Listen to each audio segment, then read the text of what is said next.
Hello and welcome to Mythmakers. Mythmakers is the podcast for fantasy fans and fantasy creatives, brought to you by the Oxford Centre for Fantasy. My name is Julia Golding. I'm an author, but I also run the activities of our centre, and I'm joined today by our friend and frequent podcast collaborator, Jacob Rennaker, who is a story expert and sits over in Seattle, I believe. So we've got the transatlantic perspective here. And this is an episode that Jacob and I have been planning for some time. So Jacob, do you want to make the announcement of what we're talking about? Yes, so we're going to be talking about, and we're going to try to subdue our just over the top excitement for this, which is the letters of J.R.R. Tolkien, the revised and expanded edition that came So out last year. just so you can see why it's taken us a while to plan, is how big it is. So it's quite a bit of reading, though. We should start out by saying that. So I was reading, making notes, Jacob, but I think you took a different tack, didn't you? Yeah, I listened to the audiobook version, which is just shy of 30 hours of listening time, but it was worth every minute of it. Yeah, so it's a completely different experience. So I'll be interested, yeah, to hear your experience. Mine in the listening, the narrators were phenomenal. They have in the book, there's kind of a preface to each of the letters to provide some historical context. Then the letters themselves, and then footnotes. And the way that they handle this in the audiobook is they have kind of your third person narrator, a single narrator that's doing all of the introductory matter and footnotes, and then or after notes, because Tolkien sometimes footnotes his own letters, of course, because he's Tolkien.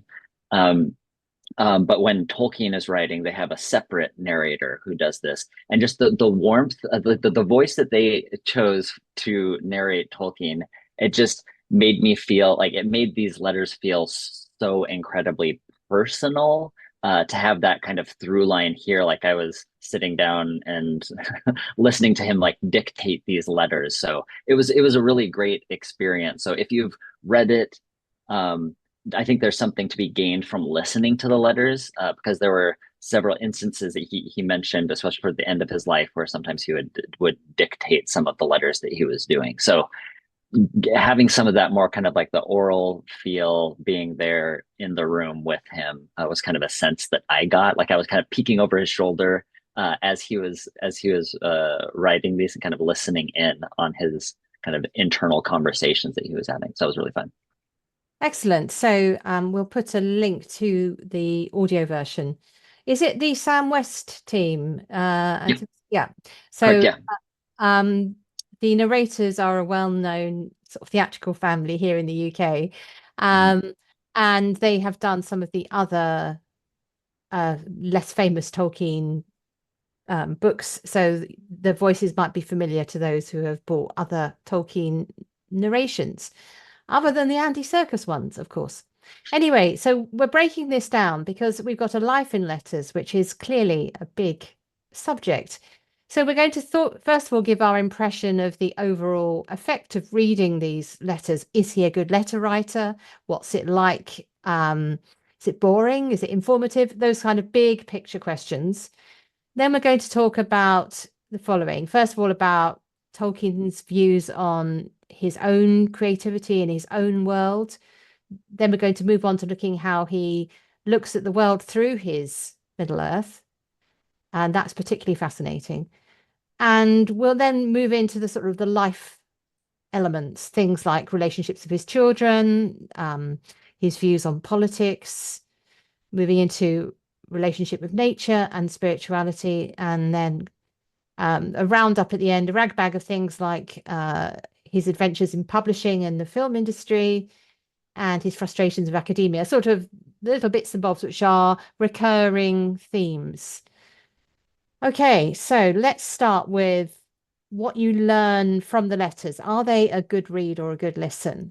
I would say yes. They are some of the best letters that I have come across, having read many, many literary collections of letters when I was doing my doctorate.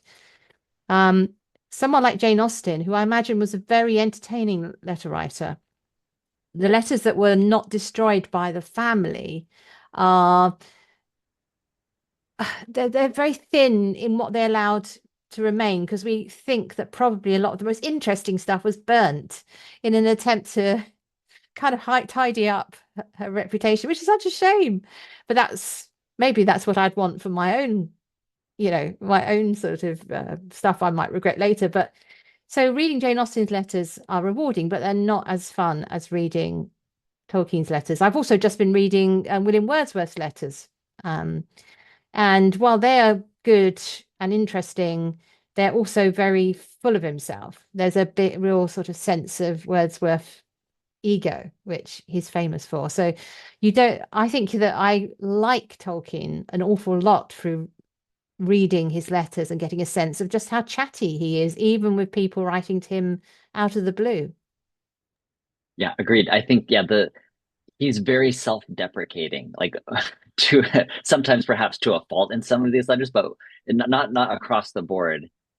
Because when he's passionate about something, he gets very passionate, and his writing really expands in on that. And so I think, yeah, it's really fun. He clearly thinks these things through, thinks everything that he's doing through.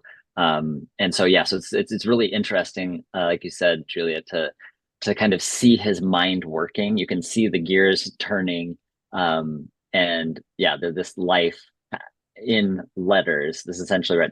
His biography. The closest thing is one of the things that mentions in the introduction is this is kind of the closest thing that we have to an autobiography Mm. of Tolkien is just the collection of letters that he wrote himself. So yeah, I absolutely agree that they're engaging. I mean, because even the ones that are the letters that are just talking about apologizing for not getting his manuscripts in on time.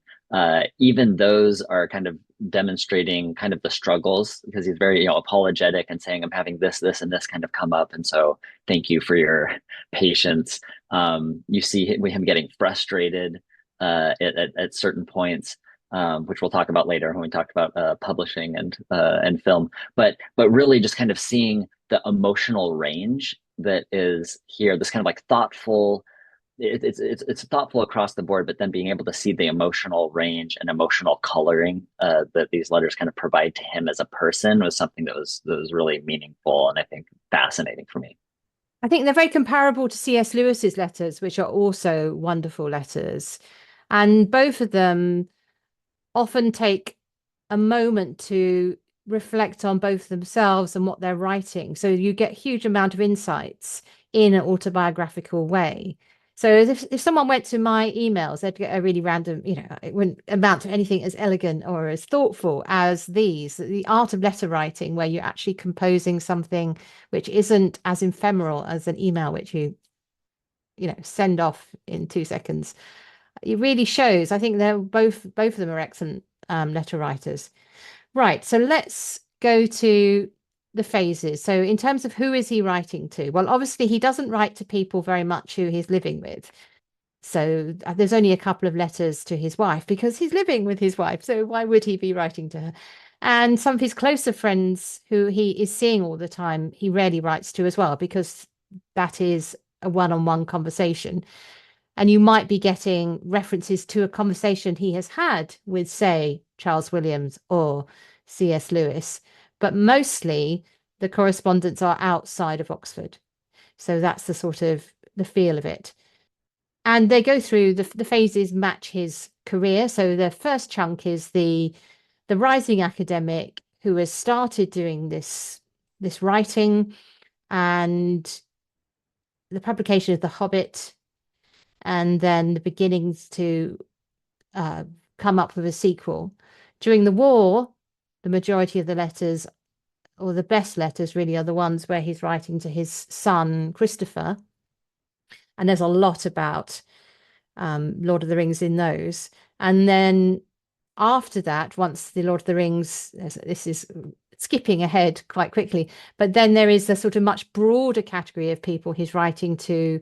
After that, there are fans writing in, there are publishers, there are people who are about to sort of read and review his work. There's a very interesting letter to W.H. Auden, for example.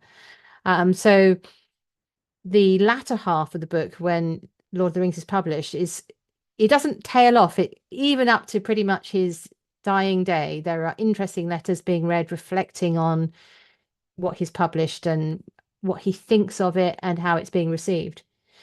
So let's first of all, what did you learn most in it about the actual Middle Earth project and or the Legendarium? Because it's more than just Middle Earth, of course. What were your most insightful moments when you were reading the letters? Yeah, no, that's a great question. I think one of the statements that really struck me was that he said that in retrospect, much of my own book puzzles me. Yeah, I got that. Yeah, and it's interesting because shortly there, I'm just going to go through to my notes on that because one of the things is you see that he's thinking about themes and they go over more than one letter. So there will be that he'll say that. He then goes on to say, even in a mythical age, there must be some enigmas, as there always are. Tom Bombadil is one intentionally. So it's almost as if he's really happy not to know everything about his own work. And he also says that it's like he's discovering it rather than making it up. Yes, yes, and he mentioned the same something similar about the Ents specifically, right? That he said that that the Ents surprised him, that he had no intention of putting them in, but as he was writing, they kind of appeared, and he said he felt like he was just reporting at that point. He wasn't constructing. And then he tries to goes into at that point, where he thought that Ents came from. But like somebody was asking, it was a fan that was asking him about the Ent wives, whether or not they think that the Ents found the Ent wives. And he's very, honest and Yeah. saying, I don't know. I would presume that perhaps they did. I think maybe they didn't, but he didn't have that part constructed. So that's sort of like humility about his own world, that there were things that are kind of like developing, percolating, that he hadn't fully realized. He wasn't he was circumspect about what he said, but then there were some points. There was something else I noticed when he's talking about his own world when he goes on this excursus for I don't know how long it was in page length, but it felt like it went on for a good 6 hours, not quite 6 hours, but it's very long on the birthday customs of hobbits and the development of birthday gift giving.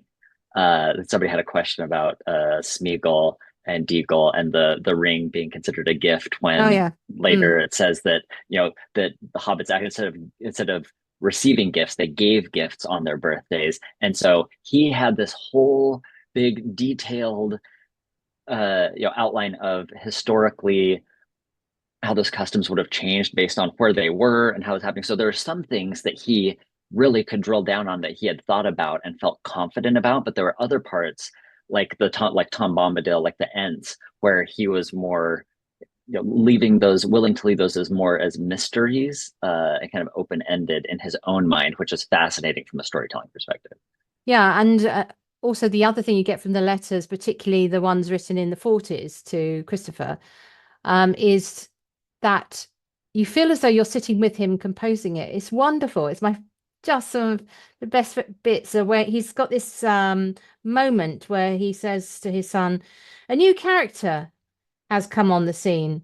I am sure I did not invent him. I did not even want him, though I like him. But there he came, walking into the woods of Ithilien, Faramir, the brother of Boromir." And that I think that tone captures exactly how he's writing for a majority of the time. It's this sort of wonder at his own fertile imagination, just coming up with what characters like Faramir. And later on, he says, of all the characters, I'm most like Faramir. So a character who turns out to be a real reflection of his own inner self is something, a serendipity. It just happened to come. And I know from my own writing that when I'm not comparing myself as to his level of craftsmanship. But the things I enjoy most as a writer are the moments where my story seems to be running itself and characters do surprise you. They do walk out the woods like Faramir does in that bit. So I would, if you love Lord of the Rings, you will not be put off or disappointed by reading the letters. It's not like seeing behind the curtain, you're going to have a Wizard of Oz experience, that it gets smaller. I think not. I think it's almost the opposite. It gets bigger. Absolutely. You definitely get a sense that there's so much more that Tolkien didn't put in, that he, for editorial purposes and trying to, hone this down to a pure story. There was so much that he had to cut from just all of the other thought that he had put into each of these characters. So yeah, there's definitely a lot more that you get. It does, as expansive as Lord of the Rings feels, right? It's one of the comments comparing Lord of the Rings to a lot of other more contemporary fictions, that the depth of world building, it really feels like this is a world Yeah. and there's so much that's happening outside of the pages. As much as that is the case for the book itself, it's also the case for what was not included in the book, right? So for Tolkien, that there's so much more. This isn't just, he's not just giving you the illusion of there being more that exists for this story. It actually exists in his head. And so this is really truly an immersive world. He has immersed himself in this story, and it seems to kind of like permeate him and his mind and his thoughts. And we'll talk about that. Maybe that might be a good segue for talking about how he sees our world, kind of his framework for dealing with Lord of the Rings. Uh, he kind of sees that as a lens for viewing our own world rather Yeah. than vice versa. Yeah. So, what were your thoughts, Julia, on uh, on Tolkien kind of integrating Middle Earth thought, uh, Yeah. and approaches to how he describes our own contemporary world, his own contemporary world? Well, the thing that I sort of maybe hadn't focused on, because when I've been reading about Tolkien lately, it tended to be in the context of the Inklings.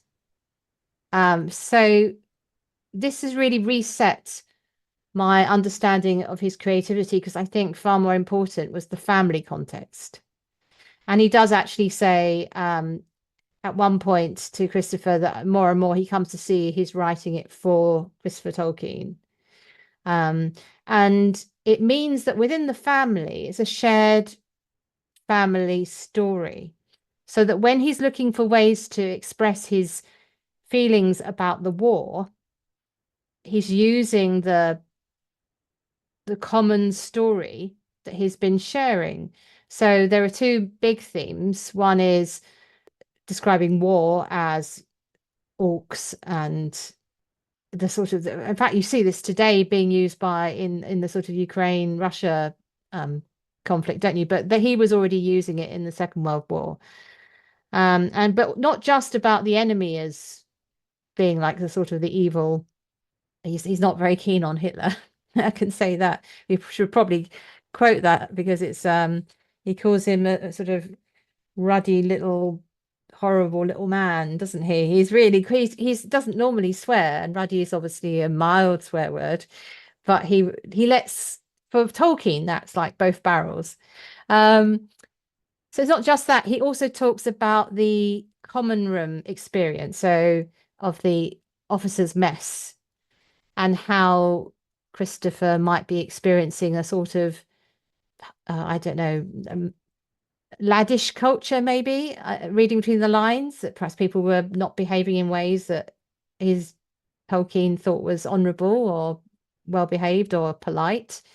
And so he would talk about that using the language of um, the orcs and Uruk-hai behavior for things that Christopher is experiencing in outside the enemy territory.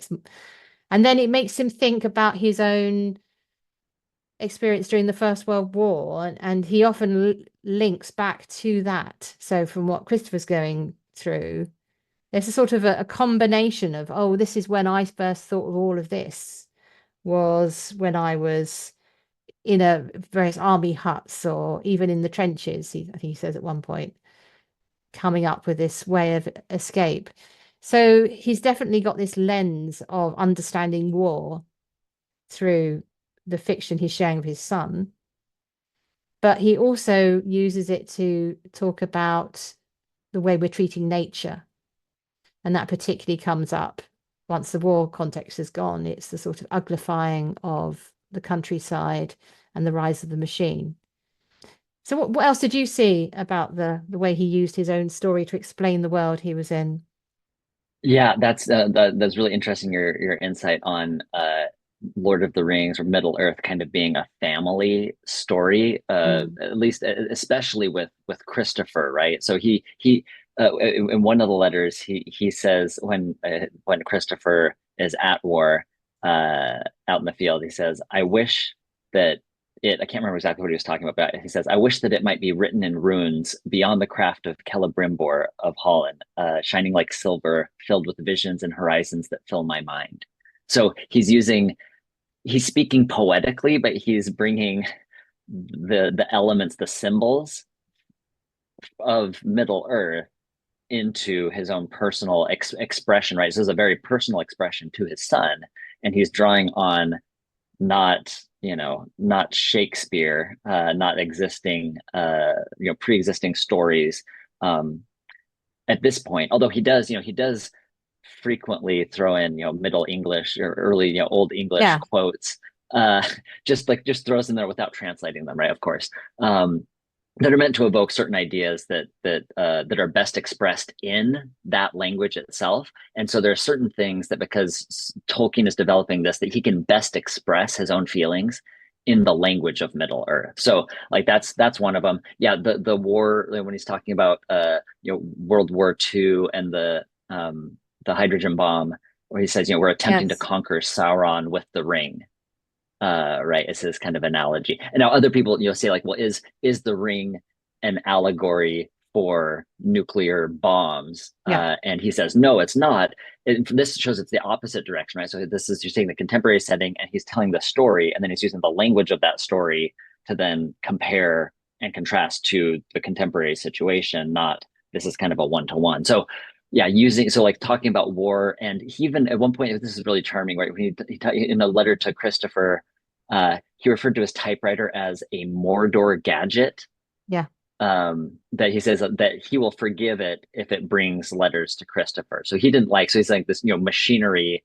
He would prefer to handwrite, but he could, if he could type faster and get more out to Christopher, he was willing to do this. So I think that was really charming that he's seeing these big ideas and filtering his own experience through this painstaking work that he's put into building this world. So that was, yeah. So I really like your insight about this being kind of a shared language with Yeah. which he could describe. And you're right that he doesn't talk about that in letters outside to his family. Like, so to letters to his publishers, he wouldn't necessarily use that same language as heavily, but he certainly does invoke it more in, and say like at the very end of his life after Edith's death, he compares his grief and situation to the Baron and Luthien Mm. story in one of his letters. I can't remember who that letter was to, but throughout his life, this wasn't just while he was in the thick of writing these stories that he's making these kind of connections,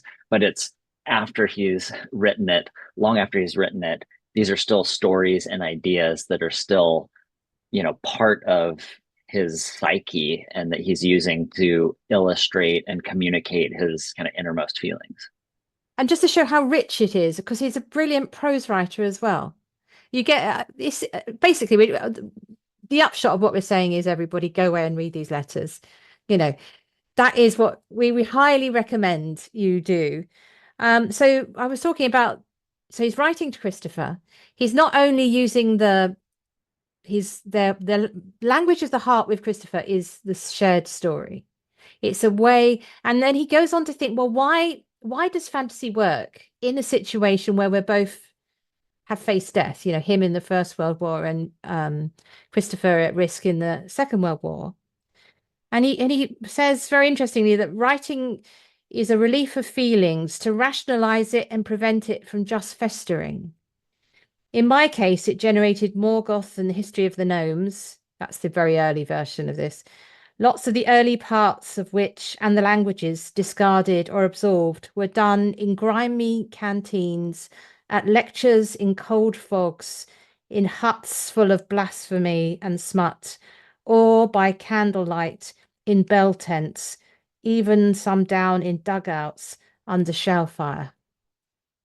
Oh, it's just so brilliant. That last part, you just have a image of this young soldier just disappearing into his world under the most horrendous of situations. And he's sharing this with his son.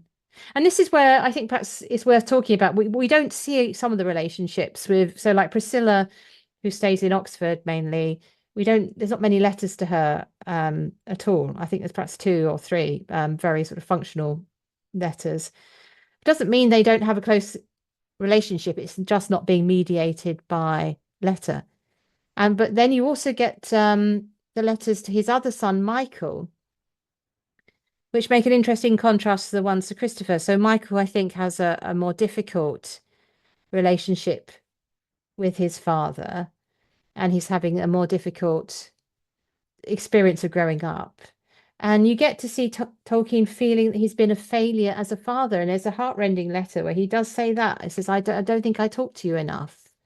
But he does send his son quite long letters about religion and finding solace in faith in a way that it seems like a very good father to me. But he's his. So you do get the sense of the difference between Tolkien. Obviously, Christopher was the son who was very much on his wavelength and shared in the project. And Michael inevitably isn't Christopher and was having his own difficulty. So that's quite an interesting insight to the pain of parenthood that Tolkien, when you can't quite solve your child's problems and you don't always approve of what they're doing, because he'd fallen in love with someone and they thought it was all a bit fast.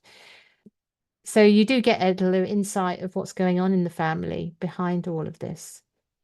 Yeah, that was So great. That was, yeah, good seeing there. I definitely saw that with, the letters to his children where he's saying, pray for me, or I attended mass for you. You definitely get that kind of personal touch that's woven into the different letters to his children, that fatherly concern, kind of a spiritual stewardship that he felt for mm, his children. And so he's saying, if you're able to, please attend mass, right? So he's still, after the children have left home, because it's something that's so deeply meaningful for him, and at some point, like you said, like he says how attending mass is something that's like helping him work through his disappointments, frustrations, and pain.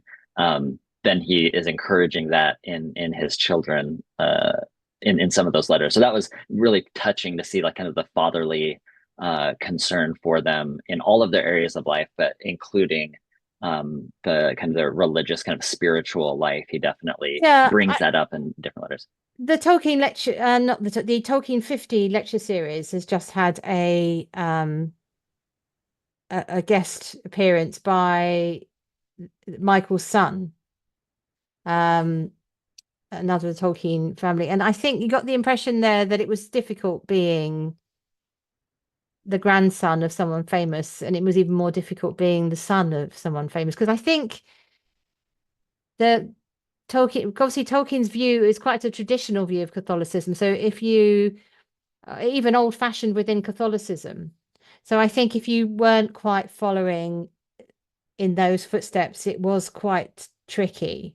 And that was so once some of the choices being made there, I think added to a sense of distance. But there is a lovely letter on faith, letter 54, written because the letters, they've retained the lettering numbering from the first edition of the letters.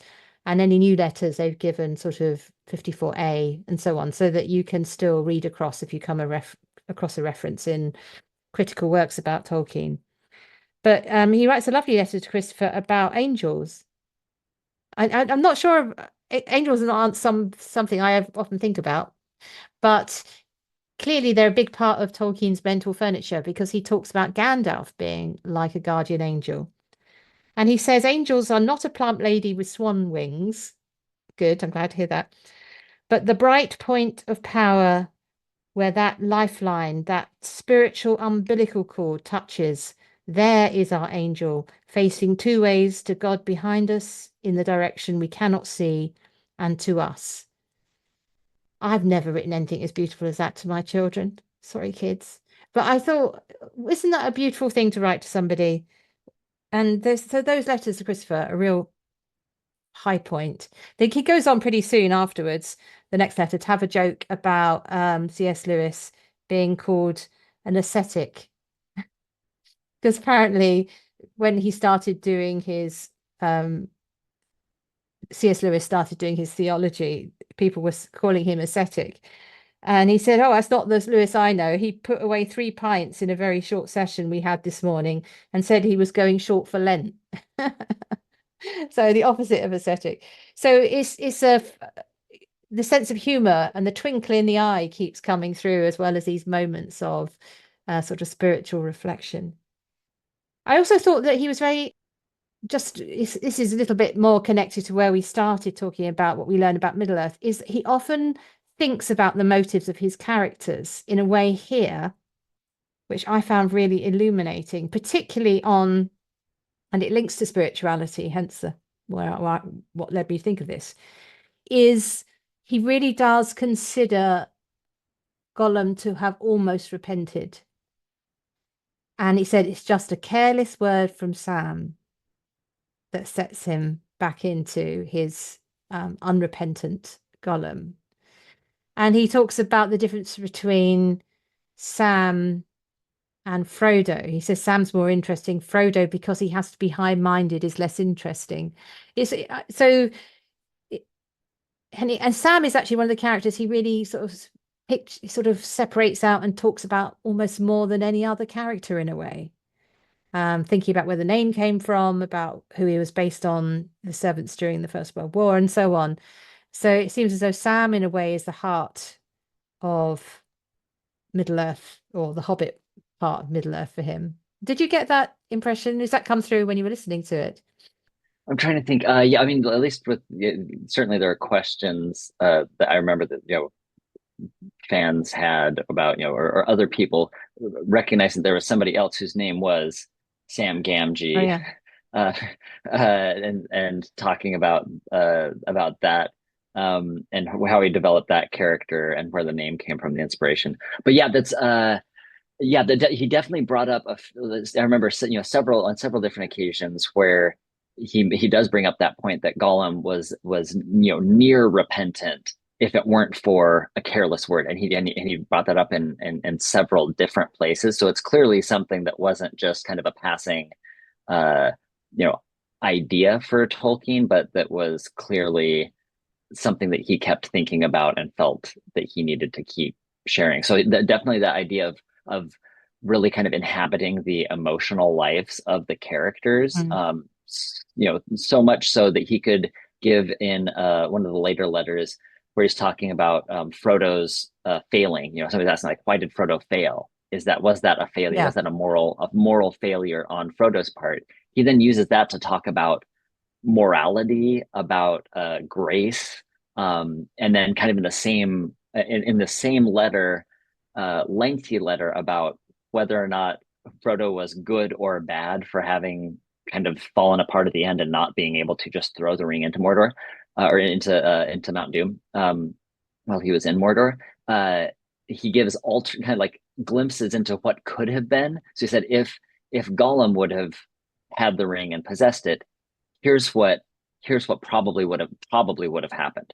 If Frodo would have kept the ring and lived, here's what probably would have happened. And if Gandalf would have taken the ring, here's what probably would have happened to Gandalf and how he would have developed. So he's thought through. I was just so impressed by that he's given so much thought into the motivations, desires, needs, and wants of each of these characters, that he could plug in another one of these characters. Is like, okay, you want to say what would have happened? Here's what would have happened because here's what Gollum uses to make decisions. Here's what Gandalf uses to make decisions. So just he knew so thoroughly each of these characters. Uh, that was so impressive to me that he'd given that much thought, that it was so, I think, easy. I don't know how easy it was, but it seemed, at least it came across as a kind of effortless in in this particular letter. It was a letter 246, where Ah, he kind of then outlines then what all of the different possible trajectories, kind of alternate, kind of these alternate endings that you could have had for the ring. That he could do that, and he seemed fairly confident, but yet he was still kind of circumspect in saying, "I can't say for sure this is what it would have happened, but it seems likely that this would have happened." To be able to talk in that way, of that level of understanding, just kind of demonstrated to me the care and respect he had for the characters that he was creating. yeah, and just if you're talking about letter 246, I like letter 244, which does a deep dive into Arwen and Faramir. So you see what we're saying? There's so much more. We all want more Tolkien, but there is so much more here. So, um, moving on to what we don't like. Okay, so as much as Tolkien is clearly someone I adore his writings, what have you, there are moments in the letters where I don't like him very much. And I have to remind myself he is a man of a certain age writing at a certain time. And the area I struggle most with is his writing letters about women. And if you wish to skip over this letter when you're reading it, perhaps that's one way if you would have a problem with about it like I did. 38A. Mm. It's there is something good about it. Let me talk about what's good about this letter is basically this is where Michael's having his the one where he says he wants to marry someone who they think it's all too quick. Clearly in the background, Edith has sent him Michael a letter which has been a bit like that angry email you send and you regret. It's not gone down well. And Tolkien is coming in and trying to tidy it up and mend the family, hurt about this. But he does make some terrible sweeping comments about women being not able to understand their own feelings. Um, but on the other hand, he does mention that Edith is going through the menopause, the change of life. And I thought, oh, actually, that's quite advanced for a man in of that era to actually be able to be upfront with his son about female biology is quite advanced. So I kind of thought, oh well, okay, I'll let it pass. But that was the moment where I thought, yeah, there is I feel the period in which you're writing Tolkien, and I feel the gap. Most of the time, I feel on his side, but there I was chucked out of my little fandom into thinking, oh dear, that's not quite so enlightened, is it? C.S. Lewis does similar things, by the way. So it is, I think, the era they're in where they probably knew less about women outside their own family, and so judged a lot of people on the basis of how they're feeling about their wife at the moment. Is there anything else that you found that? Uh, so we're not giving just a flattering portrait. Was there things about this that revealed a more gritty or the warts and all aspect to a letter writer? Yeah, that's good. Yeah, yeah, good, yeah, good explanation on that letter and that one. He does, and there's some interesting stuff where he's talking about marriage, right? That gives him an opportunity to kind of outline his theology, his Mm. philosophy and theology of marriage, which there are some bright spots in there and other spots that don't age That well, that that to letter say the letter least. 43 has a very good thing, which is, but the real soulmate is the one you were actually married to. Right. Yeah. When he says, yeah, and he says that this is fascinating. Right? He says like nearly everyone makes a mistake in who they marry, and it cannot be otherwise. Most don't know any better, right? So like it's like most of us. He says like if we would have like been older and learned more and understood more about ourselves, he supposes that most of us would actually pick somebody different once we have a better sense of like self understanding. But he says the point is to like make that work, and that really reminded me of Leaf by Niggle. Right, this is kind of like quasi autobiographical work where at the very end, or Niggle has just been annoyed so much by all of the neighbors who are asking for things from him, different responsibilities. All he wants to do is just to paint a tree. He wants to paint not even trees, just like leaves, because that's the only thing that he's good at. But then his neighbor keeps interrupting him. They both die. He's kind of resentful towards the neighbor. They both die. They kind of encounter each other in a sort of afterlife, and the neighbor apologizes, to him, says, "I wish things, would have been different." And then, Nigel says, "They could have been different, but they couldn't have been better." And so this idea of that Tolkien brings into the legendarium, that even more Melkor's greatest attempts at pain of like trying to wrench the plan of Eru Iluvatar, to try to do damage to that, something greater is able to weave that into something more beautiful than it would have been if that kind of tragedy or violence hadn't happened in the first place. So all of these things kind of, I think I see them kind of like crisscrossing, coalescing as kind of this kind of constellation of ideas in Tolkien's mind, that there's something there that you can that there's something larger that can unify and bring certain points together. And I think maybe that's how I approached Tolkien's letters, recognizing that there were some of these things that were, like I said, in the Nigel, Leaf by Nigel, that Nigel is so bothered by the community that's asking him for help, that he's clearly, Tolkien gets grumpy about being interrupted for working on this. And we see it, writing as, in a sense, in some senses, as like a luxury, right? He just wanted to write. There's a man that just wanted to make up languages and develop them and just write stories, but he couldn't. And so he's constantly frustrated by his job that was paying the bills at the time, Quite adorable, right? really, isn't it? His annoying Yeah, professorship. he's so annoyed. He just like wants all of this to go away. Even though it's what's providing, the money for his family to survive. You can tell that the health, Edith's health is taking a Mm. toll on him. He doesn't come out outright and say like, this is really frustrating and I feel like it's holding me back from what I want to do. But kind of like reading between the lines, you get this tension that like he says like, I want to write, but I had to take care of Edith. I know I had this deadline, but I had to take care of Edith. And he clearly sees that as a responsibility, but it wasn't a joyful, magical responsibility that he Mm. has. It wasn't this kind of romantic idea, in the classical sense of love and marriage. It was this reality of age and the long defeat. Really, I think that's you can kind of see that illustrated in his constant frustration all the way through the end of his life, that he wants to do more, but like things keep going and slowing down, and he recognizes that he can't do as much as he could, and he's sad about that. So you kind of see personally reflected this long defeat as he wants to write this beautiful, sweeping myth, but he's constantly curtailed at every turn, and he just kind of is squeaking things out and trying, knowing, then fully embracing that like I'm never going to be able to do all of this.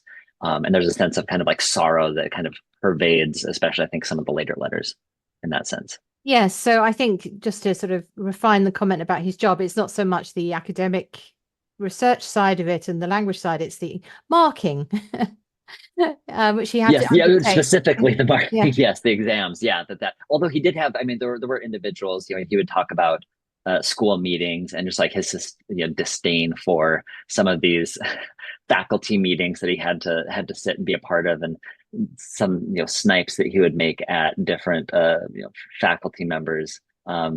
But again, for him, that was in the context of, for some people, that was their entire world Mm. was academia, and that's how they made their identity. For him, his identity, I feel like, was as storyteller and as kind of a chronicler of Middle Earth. That's where he seemed to receive his sense of personal fulfillment and self-worth, was through that. And so to the point that those other things got in the way of that and affected that, he was bothered by them and perhaps disproportionately. But from within his context, it was his kind of sacred responsibility was to write and develop Middle Earth. And then if anything that got in the way with that was evil in a sense. He never says it's evil, but it bothers him, and he reacts sometimes, I think, disproportionately. Yeah, so you get a sense of this is where you have to just you're meeting a full person, a grumpy, frustrated. You're meeting him. He can be a bit snappy, a bit curt, but that's all the rich texture of human life. Right, right, And right. obviously, sometimes he'll be writing to get it off his chest as well. So writing is therapy. So Mhm. I'm not passing judgment. I'm just aware of the Mhm. historical gap between our Yeah. generation and his, and we're not canceling him, don't worry. Right. It's No, no, just, no, not at all. it's just the And I sort of think awareness that and also these were private letters, of course. Let's not forget that he had these were not for me to sit and read. It was him right. trying to advise his son. So, Yeah. let's moving on from that. Um, so we're beginning to touch on his adventures in publishing and latterly in film. I think some really interesting letters. Uh, there's this there's that feeling of we know the end of the story and he doesn't. And there are several moments when he says things like, "I'm afraid I've made a great mistake in making my sequel too long and too complicated and too slow in coming out. It is a curse having the epic temperament in an overcrowded age devoted to snappy bits." He'd definitely hate the gay, wouldn't he? And and you're saying, no, no, keep going, don't give up. It's almost if you could take away the knowledge that it actually all does have a happy ending. He does publish. There is some nail-biting moments where you're thinking he's not going to finish. He's losing the will to complete it, and that's where you get the idea that C.S. Lewis is saying, come on, Tollers, you got to finish this.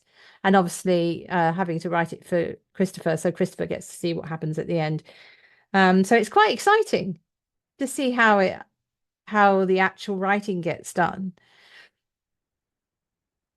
Yeah, you see, one of the interesting comments that he made early on, kind of to kind of presage all of that, is that he felt that as he was trying to come up with a sequel to The Hobbit, right? The Hobbit. So you see The Hobbit, like how it develops, how it was received, and his, genuine, it seems like genuine surprise that more than 20 people were actually interested in The Yeah. Hobbit. So and then he's getting money from it as well, which is really helping his family situation, which he brings up over and over again is, Mm. like we're struggling financially. So clearly finances were something that I don't know exactly what his finances were, but for him, it seemed to be a weight, kind of a fairly constant weight that he didn't feel like he had enough.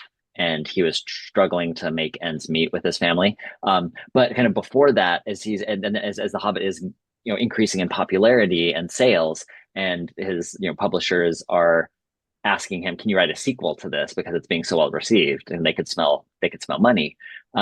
He said that he was struggling to conceive a sequel to The Hobbit because he, quote, had squandered all of his favorite themes, motifs, characters on The Hobbit, and was afraid that there wasn't enough left for a meaningful sequel to The Hobbit, right? So seeing Yeah. that, now seeing Lord of the Rings and everything that spawned, right? You're like, that seems like how ridiculous is that? But that's something he really felt, that he just like put so much into The Hobbit, of just like all his favorite ideas, right? Kind of like motifs, characters, themes, um, which is I think really interesting as as an author. For writers, for all the creatives that are listening, right? That it's I think there's a tendency to like reserve your best ideas and be sparing with what you do. Tolkien had but he wasn't, planning in the long term for this. He just put everything into The Hobbit, and then when he was asked for a sequel, said, "Oh dear, I put all of my ideas into The Hobbit. How can I possibly do this?" But then, as he was thinking and sitting with it and having the ideas, the intersection of The Hobbit and how that could connect to the larger legendarium, that's when things started firing, and he started coming up with even greater ideas, a grander scope and of characters, of themes. So I think that's really telling. You kind of see him as in artistic crisis there. working through that personally, is what can he commit to writing a sequel to The Hobbit? Because at that point, he thought that was the best, he'd put everything in that he had to give personally for what he liked and actually wanted to write. But then in sitting with it and exploring it more, that gave rise to even larger ideas that he hadn't considered possible in the first place. So that was really interesting, seeing his doubt about his ability to write anything, and then just kind of a lesson, kind of a creative lesson that yes, put everything that you have into the project that you're doing right now, spare nothing, make it the greatest thing ever, and like trusting that something you can do something even better. As good of the ideas that you have right now, even better things can grow out of that if you're taking this work seriously. Yeah, and the other thing, sort of in sort of thinking back as what almost happened, is that he kept sort of saying, "Oh, here I've got this thing called the Silmarillion," or it wasn't. Right. How about this? And everyone kept saying, "Well, not sure it's commercial, Mr. Tolkien." And it also, I hadn't realized how close he'd come to not publishing with Rayner Unwin with Lord of the Rings. They were sitting on it for a long time, and he started talking to another publisher who seemed to potentially be interested in doing the Silmarillion as well. And that sort of the alternative history that he decided to go with that publisher and went first with the Silmarillion. I can just what would the world have made of that? Would they have even got as far as reading Lord of the Rings? It's quite fascinating that how it almost happened. Um, and he did use the interest from the other publisher to actually get Unwin to finally commit to publishing. So that was quite interesting watching him managing his publishers. Yeah. Yeah, Um, that was there are a lot of mm, those letters, and it looks like a lot of the uh expanded, the additional letters are, it seemed to me, at least percentage wise, as I was listening, it seemed like there are an awful lot of them that are the newer letters, are some of these shorter letters that were to the publisher. So you get to see more of his kind of his editorial interaction than you would have seen in the original letters compilation. Those are some of the ones that were trimmed out. But yeah, you definitely see him struggling, wrestling with, he wants the Silmarillion published. But Julia, that's a fantastic thought experiment, right? If if he would have gone with the other publisher and published Silmarillion first, would people have gotten to the Lord of the Rings, or if would the sale of Lord of the Rings, if people just would have given up on him after that? Because it seems like now the easier point of entry, popularly at least, for a yeah. broader audience, is Lord of the Rings, because it's an engaging story with characters, full characterization. It's a full narrative, as opposed to kind of snippets of history, mythology, genealogies, and whatnot. So to thinking about what it would have been like, would the fantasy genre in publishing have developed in the same way if Tolkien had not published Lord of the Rings first? Because that's one of the things that he's talking about. He says, like, he mentions, like, it seems like with this, he says, I'm not doing anything new and like groundbreaking. There are these different authors that he's reading. It's interesting to see that he's reading other fantasy authors Mm. who aren't well known right now, that were at the time, but now have kind of fallen off the popular, out of popular imagination. But he says, that with this, there really seems to be a hunger for the sort of thing that he himself is doing, the way that he's presenting the fantastic. The fairy tale. He And calls it the fairy tale, the yeah, adult fairy tale. right, Hmm. right. And so yeah, and so he says that he's noticing that there's kind of an itch that he has been scratching, that's broadly speaking, with Yeah. this. And so Lord of the Rings, really, it seems like, at least according to from his letters internally, that this is really doing something to kind of fan the flames of fairy tale as a genre that then kind of develops into fantasy literature. And then that's what kind of makes it possible to open doors and let other publishers take more risks on other fantasy literature, Yeah. because of the success of Lord of the Rings. He gets to do a lap of honor in a sense because he's successful in his own time and he's able to say my instinct that there was, the conversation he had with C.S. Lewis that they would write the things that no one else was writing because people weren't writing what they wanted to read, which is a very good reason for writing a book. And he's finding his audience, which is wonderful. Uh, just to sort of move on to his discussion about film, there's a very interesting long letter 210, which is a breakdown of the Zimmerman treatment of Lord of the Rings. Um, that version doesn't get made, obviously, but it is interesting him seriously thinking through how would this story adapt, how would it break down. Um, and I think he felt that quite often his intention was misunderstood, surprise, surprise, by the person who was trying to adapt it for a film treatment. And he's particularly interested in the misunderstanding of the power of the Black Riders, because he says their peril is most entirely due to the unreasoning fear that they inspire like ghosts. So trying to make something too concrete to um Lord knows what would have happened in a 60s treatment of this, but to sort of not to miss out the emotional impact of what's going on there. I think we were quite fortunate that the film wasn't made. Yeah, I don't think that that would have I'm aged very well. pleased the Beatles one wasn't made. I mean, it would have been fun, but only a serious attempt, I think, would have been really quite tricky to like, I Right. think. Right. I feel like the Beatles adaptation probably would have focused an awful lot on Tom Bombadil. Tom Bombadil might have become the main character of Lord of the Rings in that adaptation, which would be That's interesting. the other parallel A different film. universe. We're talking about all these things where different routes were taken. That there is another thought experiment to think, well, what happens if the main so I think now a lot of people approach Lord of the Rings from the films rather than the books, sadly. Do go and read the books if you haven't, folks. But at least they got a decent set of films to base it on. But what happens if it had been the Beatles had taken over and it become totally subsumed underneath their fame and fortune? It would have been a different universe, I think. So just to sort of wrap up, well, we've talked about his frustrations in academia, and then we've got the his retirement, and he's still writing interesting letters in his retirement. He doesn't really ever stop, to be honest. He's writing right up to the moment that he dies, really. Very interesting letters. So I would say one of the favorite things I've read this year, possibly last few years, highly recommended, wonderful production. It's a lovely hardback book if you're wanting to treat yourself. Um, Beautifully set out. So put it on the wish list as a birthday present. Highly recommended. So I'd give it 10 out of 10.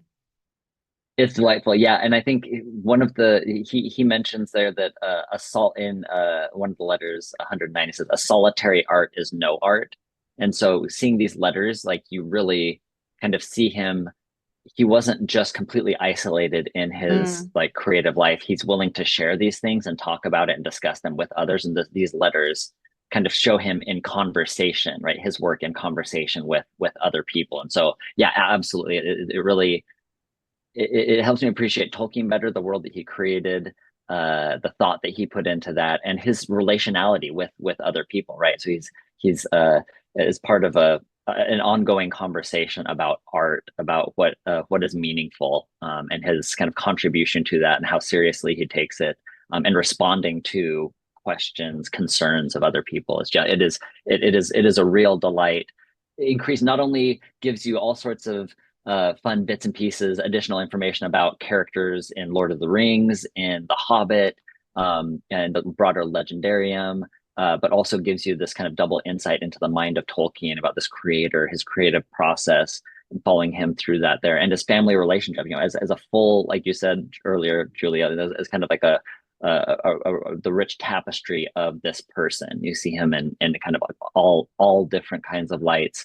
Really impressive, really inspiring, I think, for me is kind of the takeaway at the end that even at the very end of his life, he was still getting ideas for stories based on names from the Silmarillion. He's thinking about just the names. He's like, oh, here's another story but he wanted to put it into readable form, but he realized that he was running out of time, so he wanted to at least hurry up and sketch out ideas of some of these for others to make use of. And so I think this has demonstrated, how many people have been inspired by Lord of the Rings to write fantasy, to write sci-fi, to write anything at all. And so I think that was, a testament to his character and devotion to the craft of writing, that he could inspire so many other people in the way that he wrote. And yeah, that others have got their start with Lord of the Rings to then go on to live wildly fulfilling creative lives, many of whom are probably listening to this right now. So we're going to finish with our usual, wherein all the fantasy world is the best place for something, and we've chosen letter writing. But before we get there, it's worth hanging on to the end of this podcast, because I want to reveal one really shocking point that came up in the letters. I've got one. Have you got one that you've prepared? I've got a couple. Yeah. You've got to pick one. My most shocking fact that I learnt in letter 27 is that hobbits wear boots. He says there is in the text no mention of him acquiring of boots. There should be. It has dropped out somehow or other in the various revisions. The bootings occurred at Rivendell, and he was again bootless after leaving Rivendell on the way home. And I'm just shocked. I'm sincerely shocked. I think perhaps maybe that was just Tolkien doesn't have to be entirely consistent, because he doesn't make any mention of the next round of people going through Rivendell putting on boots. But I just thought, oh my goodness, I can't imagine hobbits wearing shoes. Bootings. Maybe it was for the snow, because they go up the Misty Mountains, don't they? And with the dwarves, it's the Hobbit he's talking about, not the Lord of the Rings. So maybe it was special snowshoe boots or something. I don't know. What's your top to pick one was that just like made me smile, was that Shadowfax went west to Valinor with Gandalf. Yes. Somebody asked about Shadowfax. He says, I'm sure Gandalf would have taken him when he left, that he would have taken Shadowfax. And they said, Shadowfax got to go west. That's so great. Like, just imagining Shadowfax, such a great character, and then just to think of Shadowfax on a boat sailing, with the wind, the wind from Valinor just kind of like blowing through his mane, just delighted me. So there's all sorts of little bits like this that are in there. So yeah, that was just really fun, surprising, and delightful for me to come across. Yeah. So moving away from these wonderful letters, Jacob, where do you think in all the fantasy worlds is the best place to write a letter? I'm going to go with the wizarding world, specifically because it has the best variety of delivery methods for letters. Yeah, I agree. Different, right? So you have owl deliveries, which are just fun. Howlers, right? As if you're really upset with somebody and you need to get your point across. That's an effective mode for getting across certain points. Professor Umbridge's flesh writing. I don't know what.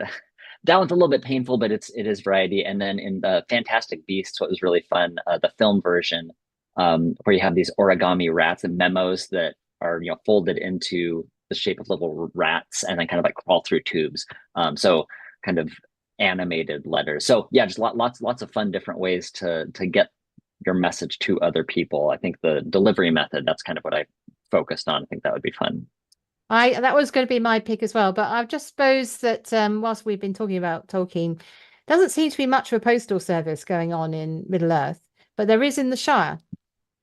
And so that's not a bad place to be a write a letter and even be a postman or post person in the Shire, because it seems to involve walking around, dropping letters, agreeing to go to parties and thanking people for presents.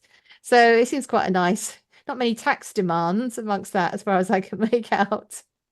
So yes, I agree. Harry Potter has really done a very good job at making the letter fanciful. And of course, your letter from Hogwarts is the moment. That is the great moment when your life changes. So Yeah, I agree with your pick. Well, thank you so much, Jacob, for talking about the letters with me. They are wonderful, everybody. So I hope that you'll rush off and enjoy a summer of reading Tolkien's letters. It's a nice long read and can be taken in stages, but they're highly recommended. Thank you very much.